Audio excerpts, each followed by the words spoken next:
Hello guys and welcome back to another UCL Fantasy video. Today I'm going to showcase to you some transfer targets for the upcoming Matchday 7. There have been a very big period between Matchday 6 and Matchday 7, so probably most of your teams will need some fine tunings as some players are injured or some players need replacement. So I've prepared 8 slides with goalkeepers, defenders, midfielders and forward to present to you. I'm going to go cheap and expensive for each position, and I'm going to present several options for it, so you are going to be able to choose. Before we dive into the transfer targets, if you are able to join the mini league, please do so. Here is the league code. You can directly type it in join mini league on the app and you'll be able to join it. If you enjoy my content and want to see more, help me reach my 2.5k target that I've set up for me, as it will be very pleasant to reach those high numbers and to reach more and more people with my FPL and UCL fantasy knowledge, and we'll try to help all of you reach it. If you are wondering what my rank is, you can see it as 583. That is brilliant in my opinion, as this is my first season playing. Probably this is the beginner's luck, but let's try to defend it with some proper transfers, as I will have to do some for me as well, but I will do them on the deadline stream. Don't have to worry. If you want to see it, once again, subscribe, like, comment down if you have any questions, if you have anything that you don't believe in, or if I found some good replacements for you and it will work, just comment it down. It would mean the world to me. Now, without further ado, let's jump into the goalkeepers. I think it's going to be an interesting topic, as some players are still with Kelleher. Yes, Cortex, I'm looking at you. Kelleher was a good option at some point, but now he needs replacement, so I'm going to showcase to you some good goalkeeper replacements. Starting with the goalkeepers, I'm starting with a budget of 3.8 between 5. Those are the cheap keepers. I've basically covered the whole spectrum from probably one of the cheapest to probably one of the most expensive keepers here. I have Emi Martinez missing from that list, as I think those 4 keepers have their benefits over him, and I'm going to go through all of those benefits. First of all, I always enjoyed the Italian sides keepers, as they tend to play well defensively and they tend to make a lot of saves, as keepers there are pretty solid. Starting with Karneski, he's a little bit of a situational pick if you ask me. If you're looking for a keeper for a limitless draft or for only day 1 in Matchday 7, Karneski is really your guy. Sturm Graz, at home. At 4.5, you cannot go wrong. Yes, Barca away is an awful fixture, so if you're looking for only a situational keeper, I would go for Karneski. Atalanta have been solid, have been really well defensively, even against Real Madrid.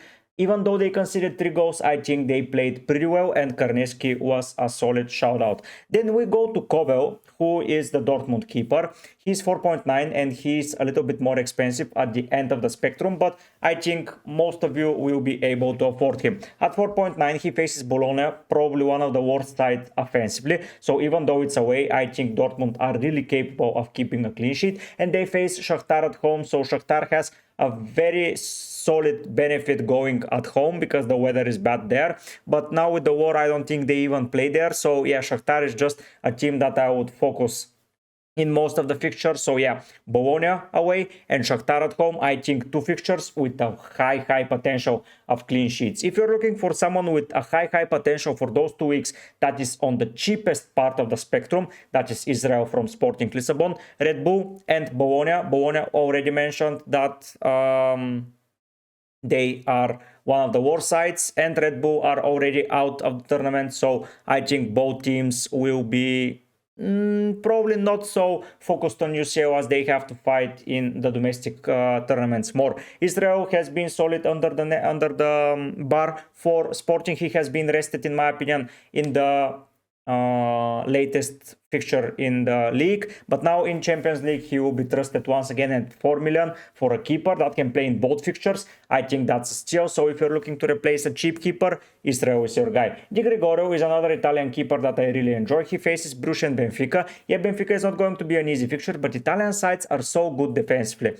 Bruges, I think that they are capable of scoring Benfica as well. But if you're looking for someone cheap from Italian sides, Di Gregorio is your guy. Juve are known from their defensive style of play. They have so many draws in the league and they are okay in the Champions League. They will be aiming for wins, and I think for an Italia side, 4.2 as a keeper, I think that's a steal. Now let's move to see the more expensive options. They were pretty obvious in my opinion, but I want to give some props for everyone that I thought here. Once again, special shout out to Emi Martinez. If you're looking for the Villa keeper, it's an option for sure, but they face Monaco and Celtic. Probably not the two easiest fixture, but that's Emi Martinez, world champion and the best keeper in the last 2 years in the world, voted by FIFA. So yeah, I think he's an option. Here is the expensive list. Once again, I don't think I'm surprising anyone with the names here. First of all, we are going to start with the two other Italian keepers that I really enjoy, that is Mike Maignan and Jan Sommer.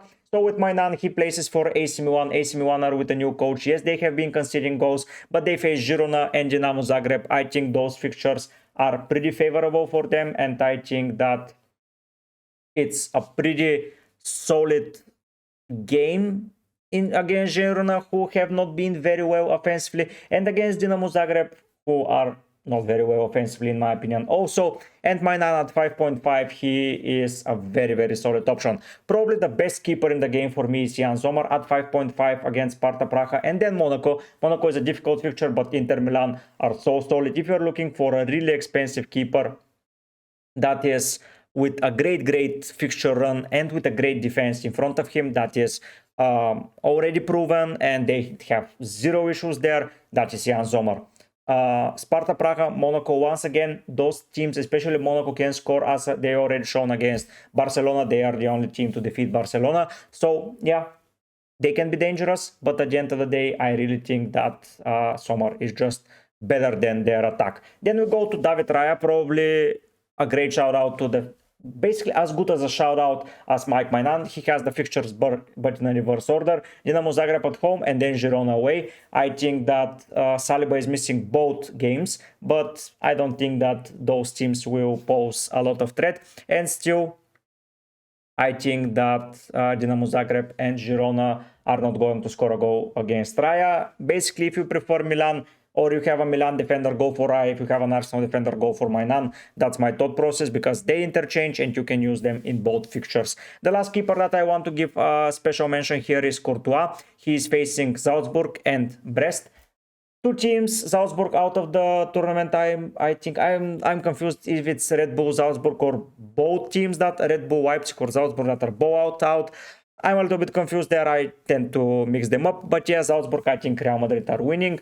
Yes, they have issues defensively, but in Champions League, Courtois just turns into someone different and he makes a lot of saves. Brest away, yes, Brest have been doing surprisingly well in UCL, but that's Real Madrid, and I think once again Courtois is keeping a clean sheet. Two special shoutouts here. One is for Alisson going against Lille and PSV, but I prefer all the other expensive keepers here. And Neuer, once again, sorry for that, but no place for Neuer. He's making some mistakes here and there, and I'm not willing to do it. Those keepers that I showcased to you, the cheap ones and the expensive ones from 5.1 to 6 million. I'm not showcasing the most expensive guys like Jan Oblak here, but yeah, those guys can do wonders for you. So if you're looking for a keeper, look no further away than those 8 guys. I think you will reap the rewards at the end of the group stage. Going into defense, I've kept the same parameters for the budget, 3.8 to 5 million in defense, and then 5 and above for the expensive ones. So starting with the cheap ones, it was very hard to nail down some cheap defenders, as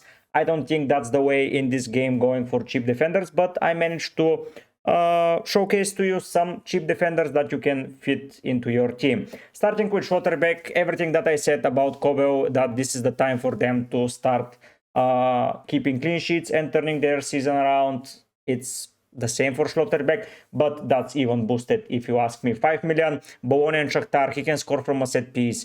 He is very good on ball recoveries. He's able to keep a clean sheet. I think there is a massive hole coming Schlotterbeck's way. And for 5 million, I don't think you can look any further away to any other defender. Of course, there are other options from the Dortmund defense, but for 5 million, I think Schlotterbeck covers everything you need. Already spoken about their great defensive performance. Probably in UCL, last season, Schlotterbeck was the best defender in the UCL. This season, he is a little bit slacking, but I think he can fight for his place. Next up, we have Trusty from Celtic, and this is an interesting one. So this is a 1 week punt pick. I tend to put like Karneski from the goalkeepers and Trust from here. If you're looking to cover probably Saliba or someone from your team that is with an injury, or someone that is only here for 1 week and then you have to bench him in the last week, Trust is your guy. They face Young Boys at home. He has been playing in 4 million. That is a brilliant budget. Good fixture. Good performance defensively last time around. He can get some ball recoveries. He can be enjoyed.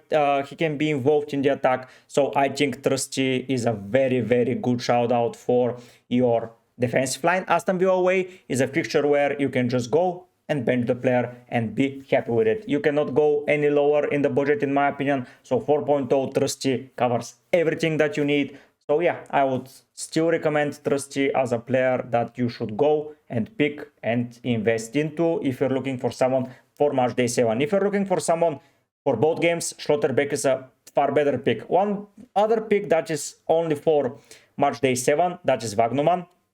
He's another defender that I went on my wildcard, both of them, and they delivered massively. Wagnumann sometimes plays like a right mid, and against Slovan Bratislava he can deliver massively. Against PSG, of course, you can sell him, you can bench him, you can do whatever, but I think you should be having at least one cheap option on your bench from the defensive department, being either Trusty or Wagnumann. For me, they are the best options to go there. Yes, Mittelstadt was the most popular pick there, but in my opinion, Wagnumann covers everything that you need from perspective of attacking returns and of clean sheets in the Stuttgart team. They have been performing pretty well and he has been ever present. Of course, for match day 8, he's not going to be an option, but we are now looking for match day 7, and in match day 8, it's so easy, you can bench him. I do not recommend to bench more than one defender and more than one midfielder. I think one attacker, one midfielder, one forward midfielder and one defender should be on your bench, as expensive defenders are booming this year. And if you are able to only hold one,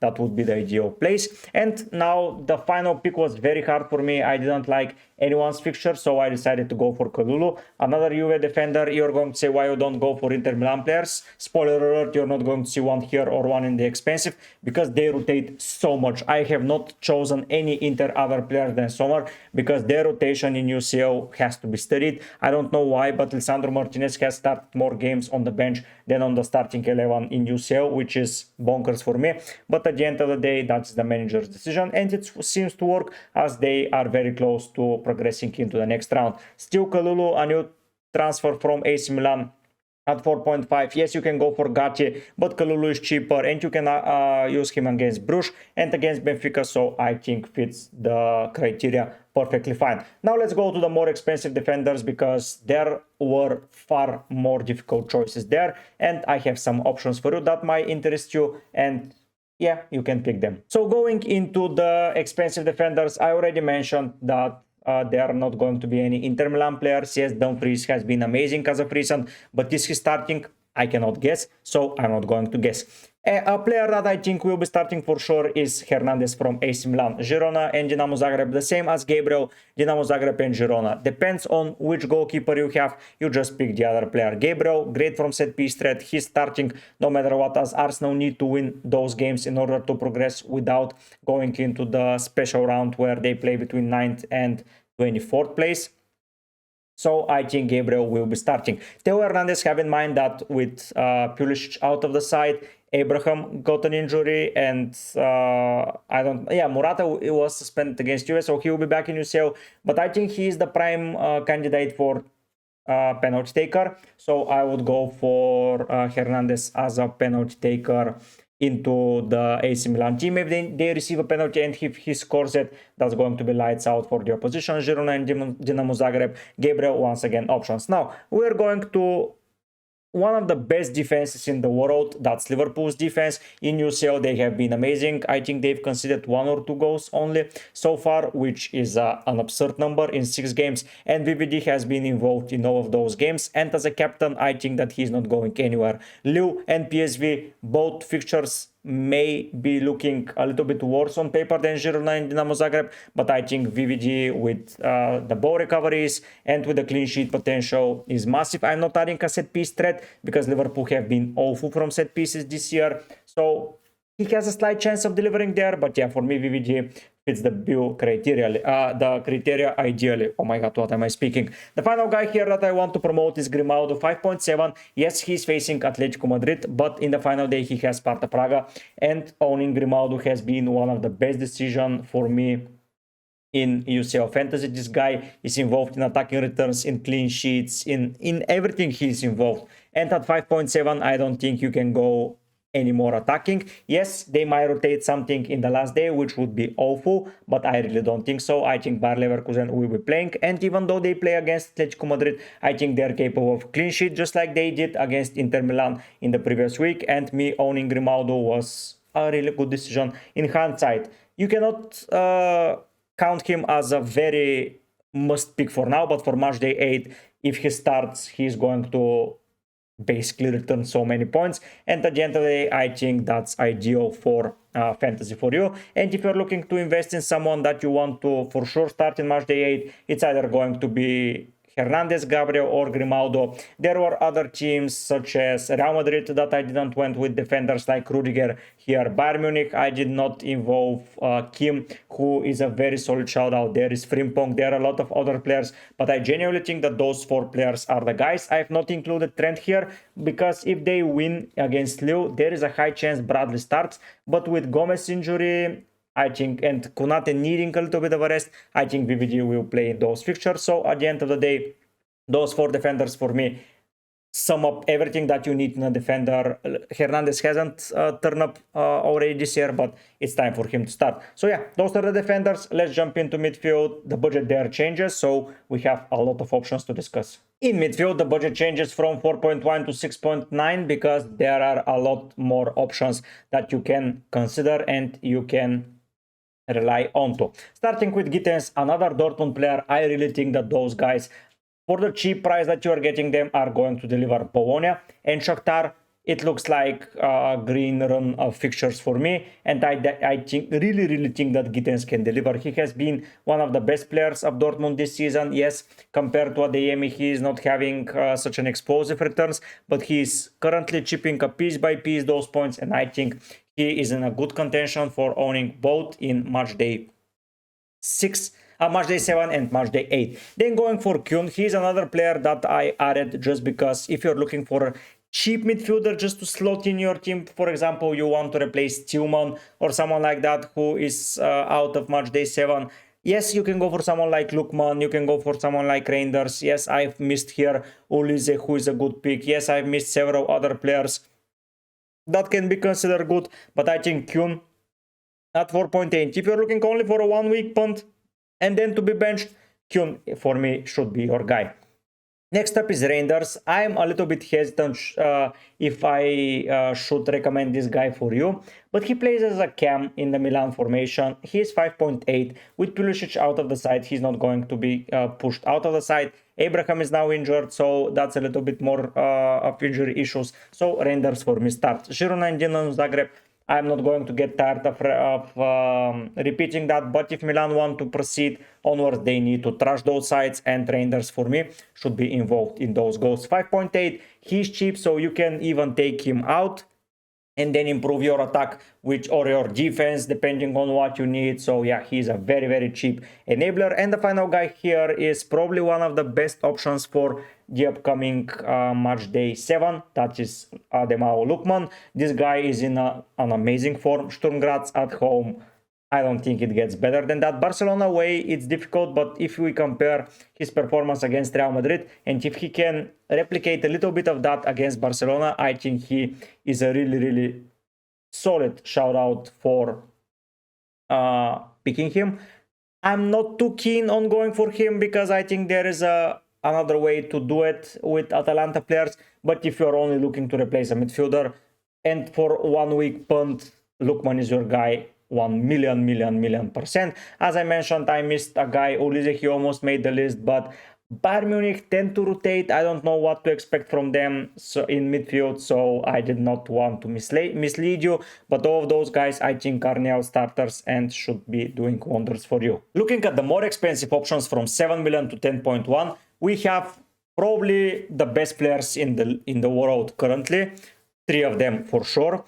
Starting with Salah against Lille and against PSV, he's the most expensive player in midfield department, but I think it's justified. Lille at home and PSV away, I think that Salah can score billion goals against them. At 10.1, he's an amazing captaincy option. If he scores 1 or 2 goals, he's going to be man of the match. If he keeps performing like he does in the league, providing the assists, providing goals, I think he's going to aim for more and more records in the Champions League. So against Lille and against PSV, I think he should be kept. I don't see him being rotated in any of those games, as he has proven that he can play week in and week out. So yeah, at 10.1, if you have some spare money, you can go for Salah. Wirtz is an interesting option. He just scored 2 goals and provided an assist in the league. 7.8. Yes, Atletico Madrid. It's not easy, but that's Florian Wirtz. Probably, if you ask me, top 5 players in the world currently. 7.8. Atletico Madrid, but then Sparta Praga. That's the fixture where not owning Wirtz is going to cost anyone a lot, at least in my opinion. When they play against the weaker side, he just showcases his strengths and he destroys them. He has been a man of the match in 4 of the 6 fixtures, which is an absurd amount of bonus points that he's gaining. 12 points from that. That is just I cannot speak even. But yeah, Atletico Madrid and Sparta Praga for me. Atletico have been conceding goals, and Sparta Praga at the end of the day are rushing back, in my opinion, for those better teams. So yeah, Wirtz should be included. If you're looking for someone for Barcelona, and probably the second best player in the world at the moment, for me, that is Rafinha. Benfica away and Atalanta at home, it's not easy fixture, but that is Barcelona. And if we judge between against Bayern Munich and Borussia Dortmund, I think they can trash anyone. The hardest game that they played was against Monaco, and still they scored. So I think Rafi will be involved in a lot of goals. I think I prefer Wirtz for those 2 fixtures, but if you already own Wirtz and Salah and you only have money around as budget and you want to cover Barcelona, I think Rafinha is your guy. The final guy here is Bellingham. He's getting into a good form. He sometimes is on penalties, sometimes is not. He's scoring goals. I feel like he's a little bit of a trap, but I honestly enjoy the fixture they are having against Salzburg and against Brest so much that I really do think that he is going to deliver 9 million. He's almost a direct replacement for Saka, who is 8.9. So if you have a little bit of a change in your wallet, you can go for Bellingham and just spend the budget and not think what to do with the rest of the money. Good fixtures, yes. Probably there are some better Real Madrid players like the one on the cover of the video, but at the end of the day, if you're looking for a midfielder, I think Bellingham suits you well. Foden and De Bruyne were pretty close shoutouts, as they need to beat PSG, and I think they play someone really weak in the last game. But at the end of the day, it's against PSG, and I don't know what to believe. It's way easier to pick players from that, and it's PSG away, so yeah, I think that the best way to cover it is to pick someone with at least 2 fixtures, or at least with proven form that you're aiming for those positions. Yes, you're going to say that Wirtz against Foden is pretty close, but I think like Wirtz is in better shape to play week in and week out, and he's the talisman in that team. Foden has been in amazing form, but with City, that probably means that he will soon be benched. But yeah, let's see what will happen. Those are the midfielders that I want to recommend to you. Of course, there are different variations. You can go for some Arsenal midfielders. I would not recommend that. You can go for any other of the Real Madrid, of the Barcelona, of the Bayern Munich midfielders. Musiala is not mentioned here. Coman, Gnabry, already mentioned, Tulise, they are there. You can go for a lot of other players, but I think those 4 expensive players, at least 2 of them should be in your team going into match day 7 and 8. If you can fit more the better. But I think you should keep some budget, because the 4s that I'm going to present to you are expensive. Even the cheap ones are expensive. So yeah, probably we'll be operating with 2 of those and 2 of the cheap ones, and I will call it a day. Let's go and see how the 4s were looking, because that was the most difficult thing to find. I'm going to mention why, so let's jump there. Going into the 4th line, the budget is way bigger than expected, 4.5 to 8 million. I know that's a lot and it's not considered cheap, but I couldn't find anyone to answer before 7.5 to all of the questions that I'm asking, so I went a little bit higher on the budget. We're going to start with the elephant in the room, and that's Kai Havertz. Honestly, it was the most difficult decision to do. I could not find a proper forward under 8 million that I would like to add. Havertz is not ideal. He's basically the player that I least recommend from all of the players that I've already discussed. But Dinamo Zagreb and Girona speaks for itself. Gabriel Jesus is injured. They don't have another striker, so Havertz is going to be playing no matter what, in my opinion. Yes, they can opt for Trossard, but I really don't think that's happening. 8 million, it's a lot, and I think the other two players in the same bracket, and if you go a little bit more expensive, you're going to see in a while, are better. But I wanted to present to you 4 options in the forward line. Still, Zagreb and Girona, great fixtures. Starting with now the better forwards, in my opinion, we're starting with Guirassy. That's a 4 players from Dortmund, basically a player from Dortmund in each position. That's how high I rank them. Even against Barcelona, this guy delivered massively. And it was a battle between him and Gyökeres for me in that team. And because of the Barcelona fixture, I didn't pick Guirassy. And he proved me wrong. He basically played one of the best games that he ever played. And at 7.8, he's going to be amazing. Bologna and Shakhtar are not good defensively. Almost certainly both teams are going to go out of the tournament. And Guirassy once again provides an amazing option. So I already provided options for Dortmund in each bracket because I really do think that they are that good. Gyökeres, I think he's finding his form with the new coach that they're having. He has been scoring some crucial goals. He was arrested in the league, came on in the 81st minute and scored in the 85th. This guy is a scoring machine player, and against Red Bull and Bologna, I think that it cannot get easier. So basically you pick between Guirassy and Gyökeres. To be fair, Guirassy is over Gyökeres for me, but you never know with Gyökeres, as this guy can score a hat-trick against Manchester City and then blank against who they blanked against. Someone they lost in the previous round. Against Bruges, I think he blanked. So yeah, Gyökeres in a nutshell, but I really prefer Guirassy from those two. And if you're looking for a one-week punt from Atalanta, it's between Retegui and De Ketelaere, but I wanted to give a special shout out to De Ketelaere because this guy has found his form in Atalanta. He has been rested during the midweek, not the midweek, but in the domestic league, and you will know if he starts, as he is the first fixture of the day on Tuesday. He is my pick from Atalanta if I'm going for an offensive player, because I will be benching him in match day 8, or I can even sell him if I need to go for some other forward and I need to replace guys somewhere else and just rely on an injured player to be on the bench.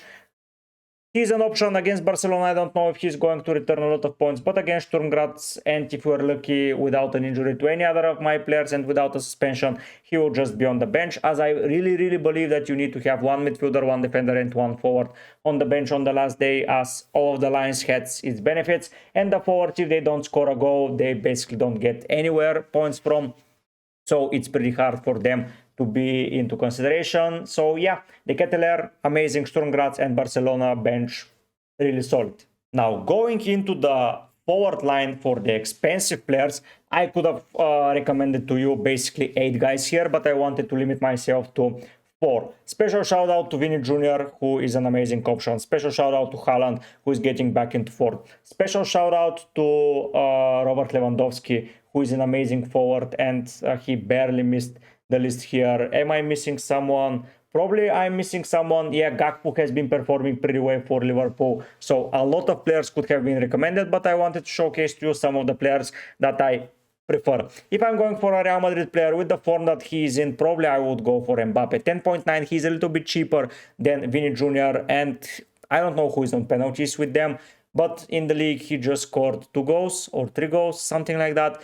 A good number. He's getting into form, and I think going forward he will be a threat to every team that he faces, and they need to win both of those games, and that would probably mean still that they won't be progressing as one of the top 8 sides, but they will win because they're Real Madrid. And at 10.9, Mbappe is an amazing option. If you're looking for a Bayern attacker, I think you should now look further than Harry Kane. At 10.7 million, this guy has been as consistent as ever in the league. He has not delivered a lot of points in UCL after his massive start, but Feyenoord and Slovan Bratislava, I think it's a pretty good fixture to start delivering once again. Good fixtures. He's expensive though, so you have to be careful with him.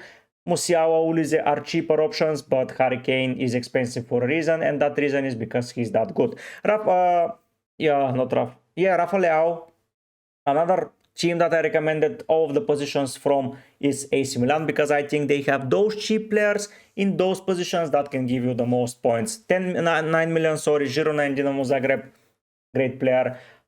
He's coming from the left wing. If Morata and Abraham have those issues, I think that he will be starting as a striker. So you may have a striker out of the position, and at 9 million, I think he's a very, very good option. Finally, here I'm going to recommend Vlahovic at 8.3. I prefer him over Havertz any day of the week. Bruges and Benfica, not easy fixtures, but Vlahovic has that capability to just go and score goals and deliver points, so I would say that he is an option. From the expensive players, I really prefer Mbappe and Kane if you can afford them, so that's why I'm recommending only 2 expensive midfielders in order to fit 2 expensive strikers, and if you can go for any of them, I think that's an option. Griezmann, Alvarez missed here because I don't know if they're going to start. Yes, they have an amazing fixture in Matchday 8, so if you are willing to risk it in Matchday 7, in Matchday 8, you may reap the benefits, but Atletico Madrid, I just don't know why, but I'm not too interested in them. At the moment, I own Griezmann in my team, and I'm looking to sell as I want to rotate the players a little bit in my team and prepare for the upcoming fixtures. But yeah, those are the players that I recommend to you. If you have any other recommendations, please go and give it a shout out. I am willing to listen to your opinion and to your options. That's an open process and open dialogue between me and you. I'm recommending some players that I really think and I found that are doing well. I'm not going with expected goals, blah blah blah, because in UCL in league those numbers tend to change drastically as people rotate, teams play a different style of football. So yeah, at the end of the day, I'm not the numbers guy that you're looking for, but those transfer targets for me are amazing. Going into the conclusion of the video, once again a special shout out to all of the members: Seth Foreign with 25 gifted, Zach, Oscar Papas, Kauser with 40 gifted, and Hem. Thanks so much for becoming members of the channel. If you guys want to become a member and support me financially, those are the prices that you have to pay. There are some benefits to all of the levels. You're going to have to go and read them, and I'm going to deliver on those promises. Thanks so much for watching. If you cannot spare money or don't want to support me financially, at least click that subscribe button and like the video and leave a comment just to trigger the algorithm in my favor and to expand my community even more and to help more and more people and to have more fun on streams and on vids, because I really enjoy when I speak to you guys. Once again, thank you for watching. Tomorrow I will be presenting my team with my transfer team selection and with everything. I'll be updating the wildcard draft, as this is the, I think that a lot of players and viewers wanted, and then we're going to prepare for the deadline stream. So stay tuned for more updates, turn the notifications on for sure. But for now guys, I'm heading out. Bye.